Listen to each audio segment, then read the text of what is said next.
중국에서 벌어진 일이에요. 우리나라 아파트 단지에서도 보시면은 이제 조경 때문에 석상이나 돌기둥 같은 거 많이 보셨을 텐데 중국에서 있었던 한 판결입니다. 그 내용이 알려지고 있는데 이 여성이 이 석상 때문에 내가 다쳤다 이렇게 이야기하면서 관리사무소를 상대로 소송을 제기했고요. 예. 중국 돈으로 33만 위안이니까 우리 돈으로 5,600만 원의 손해배상 청구를 했습니다. 자, 석상 때문에 다쳤다니 무슨 이야기입니까? 그러니까 이 좀 영상을 보시면 뭐라고 했냐면 예. 여자분이 석상을 아이고. 이용해서 운동을 하고 있죠. 이른바 스트레칭이라고 하는 겁니다. 발을 저기 얹어놓고 운동을 하는데 석상이 갑자기 몸쪽으로 무너져 내린 거예요. 그래서 이 여성분의 주장에 따르면 여기에 이 일부분, 팔 일부가 골절됐다라고 소송을 예. 제기한 겁니다. 이 석상이 꽤 커 보이는데 많이 다쳤습니까?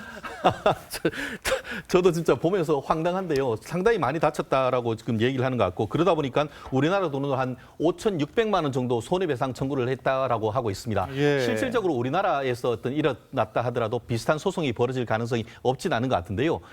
저러 같은 석상이나 이런 것들은 통상의 안전성을 갖출 정도로 관리자가 관리를 해야 되는데 그것을 제대로 하지 못했다라는 취지로 지금 소송은 제기했습니다만 가만히 있는 석상 저렇게 가만히 있어서 무너진 게 아니고 이 여성이 운동을 하고 스트레칭하는 과정에서 일어났기 때문에 예. 이 부분은 이른바 과실상계가 굉장히 많이 되지 않을까 생각을 합니다. 이게 지금 뭐 간단한 문제가 아닌 것 같은데 이 석상이 사실 운동기구는 아니잖아요. 그러니까 전치 3주의 피해를 입고 국가 장애 등급 8등급을 얻었다라고 하면서 관리사무소의 치료비 그리고 간병비, 교통비, 위자료 그리고 이제 치료 기간 동안에 어떤 음식 구입비까지 이제 청구를 했다라고 알려지고 있는 것인데 실제로 운동 목적으로 사용한 분명한 가실은 있는 부분이 있는데 그럼에도 불구하고 직접적인 원인은 석상을 잘못 관리한 관리사무소도 책임이 있다라고 이렇게 주장을 한 것입니다. 자, 그러면은 이거 어떻게 되는 겁니까, 결과적으로? 결과적으로 법원은 받아들이지 않았어요. 왜 받아들이지 않았냐면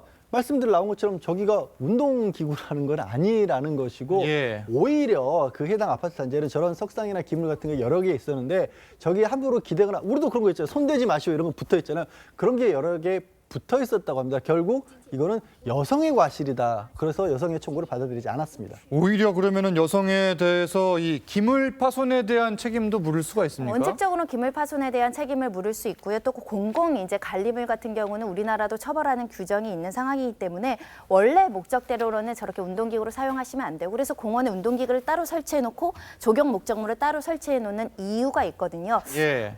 우리나라 같은 경우는 간혹 이제 보험으로 상해 보험으로 처리해 주는 경우도 있지만 원칙적으로는 본인 과실이 크게 인정될 수 있기 때문에 이런 석상이나 이런 데 기대서 운동하시면 안 되겠습니다. 뭐 함부로 기대서는 안 될 것 같네요. 지금 보니까. 그렇습니다. 당연히 그렇고요. 저거 아마 관리사무소에서 우리 같은 경우에는 예. 반소 그렇죠. 그러니까 저쪽에서 손해배상 청구했지만 아니다 우리한테 물어달라고 예. 오히려 손해배상 청구를 당할 여지가 굉장히 많았던 사건으로 보입니다. 이게 무엇보다 다칠 수가 있으니까 조심을 하셔야겠습니다.